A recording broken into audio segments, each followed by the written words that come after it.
जानते हैं कि यूपी पुलिस का एग्जाम किस हद तक लीक हुआ है, कितना लीक हुआ है, कितने लाखों बच्चों तक के लीक पेपर पहुंचा और कितने लाखों बच्चों ने उस पेपर को अटेम्प्ट किया और वहां पर कितना स्कोर किया, वो बाद की बात है। ये बात तय हो चुकी है दोस्त की पेपर आपका लीक हो चुका है और कल भी आपको वीडियो बना के बात बताएगी कि चारों शिफ्ट जो है आपकी दोस्त फिर से होनी चाहिए, यानी कि यूपी कांस्टेबल की भर्ती फिर से होनी चाहिए। क्योंकि ऐसा नहीं हो सकता कि हम ये बोले किसी से कि second shift second shift second shift, क्योंकि इससे दोस्त नुकसान सबका हो चुका है। फर्स्ट शिफ्ट के बच्चा जो मेहनत से एग्जाम देके आया, सेकंड शिफ्ट में जिस बच्चे ने दिन रात जाग के मेहनत की, उसको ये गाइड किया गया कि भाई आप लोगों को अपनी आवाज उठानी है, अपनी मांग आपको प्रशासन तक पहुंचानी है, और जिसके लिए आज का ऑनलाइन प्रोटेस्ट का एक दिन कल की वीडियो में भी बताया गया। बाकी साथी अध्यापकों ने, हर एक प्लेटफॉर्म के टीचर ने आप लोगों का साथ दिया और आप लोगों को गाइड किया कि भाई कैसे आप लोग अपनी बात प्रशासन तक पहुंचाए और मुख्यालय लखनऊ तक आप लोग अपनी बात पहुंचाए, जिससे फर्क देखने को मिलेगा। आप लोगों ने कल दोस्त मैं आपको बताऊं कि जो आप लोगों को हैशटैग दिया गया ट्विटर पर और उसके साथ में आप लोगों ने आज भी उसको ट्रेंड कराया, यूपी पुलिस री एग्जाम 1.58 मिलियन पोस्ट है आपके, और यहाँ पर यूपी पुलिस पेपर लीक के लिए भी 3.44 मिलियन है। यानी कि प्रशासन तक तो बात पहुंच चुकी, ऑनलाइन के माध्यम से जो बात पहुंचानी थी वो बात पहुंच चुकी। दूसरी बात आई थी कि जनप्रतिनिधियों को दोस्त आपका ज्ञापन देके आना है, जनप्रतिनिधियों को ज्ञापन देने पहुंचे बहुत सारे बच्चे, बहुत सारे जनप्रतिनिधि कहीं जगह से मौजूद नहीं थे, बहुत सारे जनप्रतिनिधियों ने उसको एक्सेप्ट किया और छात्र वहां पर काफी संख्या में पहुंचे, भारी संख्या में पहुंचे। यानी कि आप लोगों की बात पहुंची शासन तक और उसका दोस्त एक छोटा सा प्रभाव देखने को मिला। सब लोगों ने, विपक्ष के सभी नेतागणों ने, सब लोगों ने इसके लिए जहां जहां पर भी बात उठाई जा सकती थी वहां पर बात उठाई, ठीक है। और फिर आपका ये वो लेटर है साथी जो आपका विधायकों को छात्रों ने दिया जाकर के, ये सब प्रोसेस छात्रों ने किया जो उनको कल गाइड किया गया कि भाई आप लोग अपनी बात को पहुंचाएंगे तो जरूर कुछ प्रभाव देखने को मिलेगा। तो एक नोटिस आता है जिस नोटिस का मतलब यूपी पुलिस भर्ती परीक्षा पेपर लीक को लेकर जांच कमेटी गठित। एक इंटरनल जांच कमेटी की बात आई, लेकिन दोस्त इंटरनल जांच कमेटी से ये तय नहीं हो जाता कि आपकी जो परीक्षा है वो चारों शिफ्ट रद्द हो जाएंगी या आपकी जो परीक्षा हुई है कैंसिल हो जाएगी। इंटरनल जांच कमेटी का मतलब है कि वो किस तरह की रिपोर्ट देंगे उस पर बिल्कुल आप लोग विश्वास नहीं कर सकते हैं, या उसके बारे में हम कुछ भी कहें तो बेकार होगा, क्योंकि उसका कोई मतलब नहीं है, क्योंकि ये किसी कोर्ट की निगरानी में होने वाली कोई जांच नहीं है। और जांच क्या करेंगे जब लाखों बच्चों तक पेपर पहुंच चुका है, तो इतने लाखों बच्चों की किस किस के माध्यम से ना जाने किस किसने शेयर किया, तो इतनी तो हम सब लोग जानते हैं कि दोस्त उन सबको पकड़ पाना ये बहुत मुश्किल है। आप किसी सॉल्वर को पकड़ सकते हैं, किसी दलाल को पकड़ सकते हैं, लेकिन उस दलाल की वजह से परीक्षा पर जो प्रभाव हुआ और मास स्केल में जो लाखों छात्रों को उसने प्रभावित किया है, जिन लाखों घरों को उसने प्रभावित किया है, उसको कभी भी आइडेंटिफाई हम नहीं कर सकते। ये बात तो तय हो जाती है, यानी कि इंटरनल जांच कमेटी। लेकिन आप लोगों ने जो प्रोसेस को फॉलो किया उसकी वजह से क्या है कि एक प्रभाव देखने को आप लोगों को मिला। अब बात आती है साथी, इतनी बात तो रही, आज हम लोगों ने आप लोगों के यहाँ बैठ करके सब लोगों ने प्लानिंग की कि भाई हम छात्रों को सिर्फ हम ये बोल दें कि एग्जाम लीक है, एग्जाम लीक है, हम बोले भर्ती परीक्षा दोबारा हो जानी चाहिए। भर्ती परीक्षा सिर्फ हमारे कहने मात्र से दोबारा नहीं हो जाती, आप कितना कहेंगे इस बात मैटर करती है कि भाई कितने मास स्केल पे कितने स्टूडेंट्स इस बात को बोल रहे हैं कि भर्ती ये आपकी जो परीक्षा है दोबारा होनी चाहिए। उस एक बात का अर्थ है कि हम कितनी बड़ी संख्या में, कितनी भारी संख्या में उस बात को कहते हैं। और दोस्त भारी संख्या क्या, इस प्रदेश का हर एक युवा इस बात को जितने दमखम से जहां रख सकता है उतने दमखम से उस बात को वहां रख रहा है। अब बात आती है साथी कि इस दमखम की बात को तो हमने रख दिया, आज रख दिया, अब हम कल क्या करने वाले हैं, कल क्या होगा। क्या ये जो जंग शुरू हुई, ये जो नकल माफियाओं के खिलाफ साथी जो प्रक्रिया होनी चाहिए, प्रशासन की जितनी शक्ति उनके खिलाफ होनी चाहिए, क्या प्रशासन उनके खिलाफ हो पाएगा, या हमेशा छात्र परीक्षा देकर यूं ही रोते रहेंगे। क्या किया जाएगा कि भविष्य में इन बच्चों के साथ जो खिलवाड़ होता है वो बार बार ना हो और आगे प्रशासन भी इस बात को जाने कि बार बार हम बच्चों के साथ खिलवाड़ नहीं कर सकते। इसके लिए सख्ती बरतनी होगी और दोबारा भी परीक्षा होगी और लीक ना हो इस बात की कोई गारंटी नहीं है। तो ये गारंटी क्या होगी कि एग्जाम दोबारा होगा और निष्पक्ष होगा, बिना किसी चीटिंग के होगा। तो दोस्त यहां पर मैं आपको एक बात बता देना चाहता हूं कि आरडब्ल्यूए टीम जिसने आपसे बोला, और मैं अपने सारे साथी, सारे प्लेटफॉर्म पर जितने भी साथी अध्यापक हैं, हर एक छात्र से भाई हाथ जोड़ के निवेदन करता हूं कि हम लोग आपका सिकंदराबाद जिला बुलंदशहर से एक सीएम ज्ञापन यात्रा के लिए चलने वाले हैं। भाई मैं पैदल चलने वाला हूं, इतनी बात याद रख लेना, पैदल चलूंगा तो लखनऊ जाके रुकूंगा और लखनऊ जाके रुकेंगे तो ये परीक्षा दोबारा होके रहेगी। और इसमें आप लोग को क्या योगदान हो सकता है, आप लोग किस तरह से उसमें शामिल हो सकते हैं, क्योंकि भाई ये आपकी यात्रा है, आपकी यात्रा है। हम लोगों ने साथ पढ़ा है, हम लोगों ने रातों को जाग के पढ़ा है, हम लोगों ने वर्षों तक मेहनत की है, लगातार मेहनत की है। जो दर्द तुम्हारा होगा, कहते हैं कि जब परीक्षा होती है कि वो बच्चे की परीक्षा नहीं होती, वो एक अध्यापक की परीक्षा भी होती है, क्योंकि उससे उसको खुशी मिलेगी कि कितने बच्चों का सिलेक्शन हुआ, कितने घर हमने रोशन किए। लेकिन जब हमको पता चलता है कि रोशन तो तुम छोड़ो भाई, सिर्फ यहां पर एक दर्द के कुछ देखने को नहीं मिलता, एक अगर मैं आपसे बात करूं, एक दुखी कहानी के अलावा यहां देखने को कुछ नहीं मिलता, आंसुओं के अलावा यहां कुछ नहीं मिलता, यहां पेपर लीक की चर्चाओं के अलावा कुछ नहीं मिलता। तो अंकित भाटी सर, हम बैठ के दोस्त घंटों से इसी एक चर्चा को कर रहे थे कि भाई अगर हमको चीजें सच में बच्चों का री एग्जाम कराना तो री एग्जाम किस तरह से होगा, उसके लिए क्या रास्ते हो सकते हैं, या सिर्फ हम ये बोलते रहे कि भाई पेपर लीक है इससे एग्जाम दोबारा हो जाएगा। दोस्त ताकत का प्रदर्शन करना होगा। मैं चल रहा हूं और मैंने आप लोगों के लिए कुछ दिया है, ये बैनर्स हैं। कल साथी जो भी छात्र है, मैं जरूरी नहीं आप ये बोर्ड बनवाकर अपने साथ लें, इसको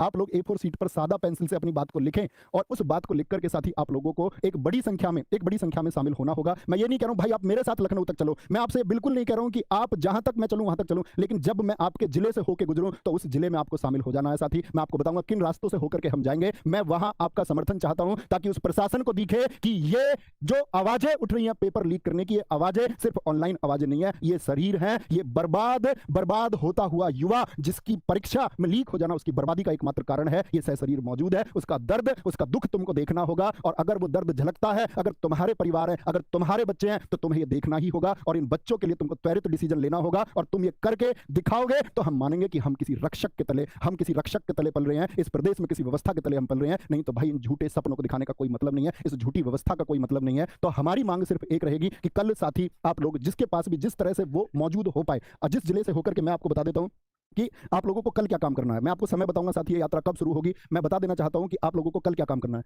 कल देखो भाई, मैं आपके सब जिलों में जाकर के आपके डीएम को ज्ञापन मैं नहीं दे सकता, इतना आप भी समझते होंगे। तो हमारी यात्रा में अभी आपको एक नक्शा दिखाऊंगा कि कहां कहां से होकर गुजरेगी। तो उस जिलों के बच्चे से मेरी गुजारिश रहेगी कि आप अपने जो डिस्ट्रिक्ट मजिस्ट्रेट है, जिलाधिकारी महोदय हैं, उनको दो तरह के ज्ञापन दे दे। एक तो परमिशन ले लें भाई उस यात्रा की, क्योंकि पैदल चलेंगे तो आप वहां जाकर के एटलीस्ट वो परमिशन, मतलब आप लेटर दे दें जाकर के जिलाधिकारी महोदय को कि हमारी एक सीएम ज्ञापन यात्रा है जिसको हम बहुत शांतिपूर्ण तरीके से चल के करने वाले हैं। और इस यात्रा में दोस्त एक अपील और करना चाहूंगा, सिर्फ वह छात्र मौजूद हो जो अनुशासित हो। भाई अगर कोई उपद्रवी इसमें शामिल होता है, अगर किसी ने व्यवस्था बिगाड़ने का प्रयास इसमें किया, क्योंकि दोस्त ये आपकी यात्रा है, फिर हमारे हाथ में कुछ नहीं रह जाएगा। अगर आप इस यात्रा को बिगाड़ते हैं दोस्त, तो आप समझ लेना कि फिर कुछ नहीं हो सकता। अगर भाई कुछ परिवर्तन लेके आना ना, तो हमको बहुत अनुशासित, बहुत डिसिप्लिन वे में चलना होगा और सबको साथ चलना होगा। और हम दिखाएंगे कि हम इस शिक्षित वर्ग के लोग हैं, हम छात्र वर्ग के लोग हैं और हम शिक्षक वर्ग के लोग हैं। मेरे सारे साथी, सारे मेरे ऑनलाइन अध्यापक, ऑफलाइन अध्यापक, जिस प्रकार का सहयोग, आप सब लोगों का सहयोग जो है अपेक्षित है। ये बिल्कुल कोई नहीं है कि दोस्त इसमें कोई लीडर है या मैं इसमें चल रहा हूं तो मैं इसका लीडर हूं या आरडब्ल्यू टीम इसकी लीडर है। आप में से प्रत्येक व्यक्ति के पास इसका नेतृत्व है और कोई भी साथी अध्यापक चाहे कि इसका नेतृत्व वह करना चाहते हैं, तो सबको हाथ जोड़ के विनम्र हम आमंत्रित करते हैं इसके लिए कि आप आगे चलिए, हम आपके पीछे चलने को तैयार हैं, क्योंकि ये बच्चों के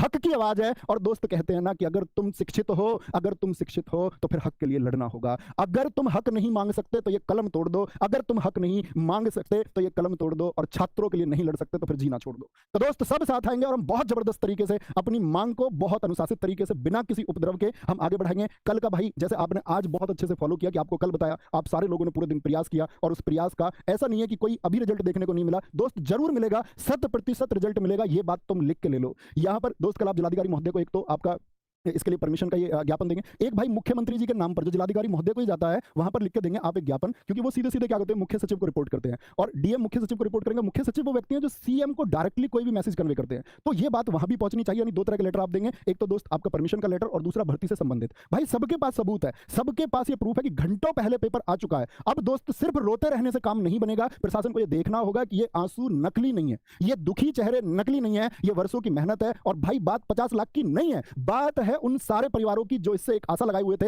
एक उम्मीद लगाए हुए थे कि कल कुछ अच्छा होगा, और पता चलता है कल अच्छा नहीं, कल तो बर्बाद है, कल तो बर्बाद है इस पेपर लीक की वजह से। तो उन सब की उम्मीदों पर पानी फिरा है। आप लोग समझ सकते हैं 50 लाख स्टूडेंट्स, मतलब भाई करोड़ों व्यक्ति उनसे जुड़े होते हैं, परोक्ष या आपका प्रत्यक्ष रूप से। आप देख सकते हैं इस बात को कि कितने परिवारों की भावनाएं इससे जुड़ी हुई हैं, कितने माता पिता हैं जिनका रोता हुआ चेहरा बस ये एक उम्मीद रखता है कि इस बार कुछ हो जाएगा ठीक, और वो बार बच्चे को दिखती है अपनी बर्बाद होती हुई परीक्षा, अपने हाथों से मेहनत करने के बाद में फिसलती हुई परीक्षा। क्या कोई कैसे पढ़ लेगा, कोई किस हौसले के साथ हम उसको बोल देंगे कि भाई कल तुमको पेन पकड़ना, कल तुमको तैयारी करनी है। इतने मास स्केल पर चीटिंग, हाँ चीटिंग होती है, माना चीटिंग होती है, लेकिन आप जो भर्ती होने वाले बच्चे 60 के 60,000, वो चीटिंग वाले बच्चे तुम भर्ती कर देने की इस प्रोसेस में ये मान करके, ये सुन करके भी चुप बैठ जाते हो कि हम इसके बारे में कोई एक जांच करेंगे। बच्चे कैसे विश्वास करेंगे दोस्त? जांच का मतलब ही नहीं बनता, मतलब तो इस बात का है कि आपका पेपर लीक हुआ है, परीक्षा दोबारा होनी चाहिए। तो दोस्त मैं आप लोगों को बता दूं कि भाई परसों मैं आपको बता दूं, यानी परसों 21 तारीख को सुबह 11 बजे ये यात्रा शुरू होने वाली है। भाई फिर से रिक्वेस्ट करूंगा मैं आप लोगों से कि ये देख सकते हैं आप, एक बार इसका स्क्रीनशॉट ले लेंगे। ये स्टार्ट होने वाली है सिकंदराबाद बाईपास, यानी कि जिला बुलंदशहर में, जहां लालपुर गांव, जुनेदपुर गांव और सुखलालपुर गांव है, इनके पास से सिकंदराबाद बाईपास से जिला बुलंदशहर से ये यात्रा शुरू होने जा रही है। उसके बाद में बुलंदशहर बाईपास होते हुए खुर्जा बाईपास, गभाना, अलीगढ़ बाईपास, सिकंदराबाद, यानी कि जीटी रोड का जो रास्ता है NH34 NH91 जिसको हम पहले बोलते थे, उससे होते हुए, क्योंकि भाई हम भीतर गांवों में से नहीं निकल सकते, हमारे साथ बच्चों की संख्या होगी, तो हम शांतिपूर्ण डिसिप्लिन वे में घूमते आपका आगे चलते हुए एटा, मैनपुरी, बेवर बाईपास, कन्नौज, बांगरमऊ और फिर लखनऊ पहुंचेंगे और वहां पर जाकर के हम अपना ज्ञापन सौंपेंगे। अगर दोस्त इस यात्रा में हम अनुशासित रहे और एक बड़ी संख्या में रहे, मैं फिर से आह्वान करता हूं उस अपनी वीर जवानी को कि हम अपनी आवाज दोस्त बहुत बुलंद तरीके से पहुंचाएंगे, और इतने बुलंद तरीके से पहुंचाएंगे कि प्रशासन इन रोते हुए बच्चों का दर्द देखेगा और वो दर्द उनको दिखना होगा। लेकिन इस सब में जरूरी होगा कि कहीं दोस्त जो हम करने जा रहे हैं वो विफल तो नहीं हो जाएगा। क्या हम उसको अनुशासन से कर भी पाएंगे? नहीं दोस्त। अगर उसमें गैर अनुशासित कोई भी बच्चा है तो आपकी जिम्मेदारी होगी कि वो गैर अनुशासित बच्चा, प्लीज मैं हाथ जोड़ कर रिक्वेस्ट रिक्वेस्ट करता हूं आप मत आना। आपकी फिर जरूरत नहीं है, हमको जरूरत है उस एक स्टूडेंट की जो अनुशासित हो और सख्ती से भरा हुआ हो। बिल्कुल जरूरत नहीं है। आप साथी मेरे साथ कितना दूर तक चलेंगे, बात है कि आप एक बार साथ देने मेरे पास आ जाना। बस एक बार अपने भाई के कंधे से कंधा मिला लेना, एक बार टीम के कंधे से कंधा मिला लेना। ये यात्रा दोस्त सफल होकर रहेगी और परिवर्तन जो होगा आपको तुरंत देखने को मिलेगा। इसका जो भी रिजल्ट होगा आप देख पाएंगे कि हाँ रिजल्ट इसका आया है। तो दोस्त यहाँ सिकंदराबाद बुलंदशहर से शुरू करके हम लोग लखनऊ पहुंचने वाले हैं और हर एक छात्र आए। दोस्त ऐसा नहीं हो कि भैया मैं नहीं आ पाऊंगा, फिर भाई मत लिखना किसी को, फिर मत लिखना कहीं ट्विटर पर किसी टीचर को, मत लिखना फिर यूट्यूब पर किसी टीचर को। सिर्फ सिर्फ दोस्त ऑनलाइन लिखने से कुछ नहीं होगा। अब जमीन पर उतरने की बात है, क्योंकि एक समय तक शायद अब कुछ होगा पॉजिटिव, शायद होगा। हम लोग कल दोस्त आपका फिर वेट करते हुए, अपने ज्ञापन देखते हुए, कल का वेट करते हुए फिर हम, क्योंकि कल का टाइम आपको इसीलिए दिया जा रहा है। मैं कल चल देता भाई, मुझे कोई दिक्कत नहीं, मैं आधी रात में अभी चल दूंगा, अभी जस्ट चल दूंगा, मुझे चलने में कोई दिक्कत नहीं है। लेकिन दोस्त अगर प्लानिंग के साथ चीजें नहीं हुई ना तो कोई रिजल्ट भी फिर नहीं आएगा। अगर पॉजिटिव रिजल्ट चाहिए तो पॉजिटिव प्लानिंग चाहिए, और पॉजिटिव प्लानिंग चाहिए तो कल ये ज्ञापन दे दीजिए आप लोग, और फिर परसों 11 बजे हम लोग साथ शुरू करते हैं दोस्त अनुशासित तरीके से। सारे साथी अध्यापकों का फिर से स्वागत करता हूं कि भाई हमारी सबकी लड़ाई है, हम सब की जंग है, क्योंकि इन बच्चों से हमारा भविष्य है और इन बच्चों के लिए अब हमको ग्राउंड पर आना होगा। एक अनुशासित तरीके से हमको लखनऊ चलना होगा और मैं पैदल चलने के लिए तैयार हूं दोस्त। इसमें जो कुछ होता हो, कुछ घटना होती हो, जान जाती हो, प्राण जाते हो, ठीक है, जो कुछ होता हो वो सब मंजूर है, आपके लिए हर एक चीज मंजूर है। तो भाई स्वागत करूंगा और मैं चाहूंगा कि आप अपने जिन भी अध्यापकों से ऑनलाइन ऑफलाइन आप अध्ययन करते हो वहां तक ये बात पहुंचाएं और सब इसके साथी बने, और उम्मीद करूंगा हम सब इसके साथी बनेंगे और देखें दोस्त कैसे कैसे हमारी आवाज बुलंद होकर परिवर्तन नहीं लेके आती है। आएगा भाई। स्वागत है सबका परसों 11 बजे। Thank you.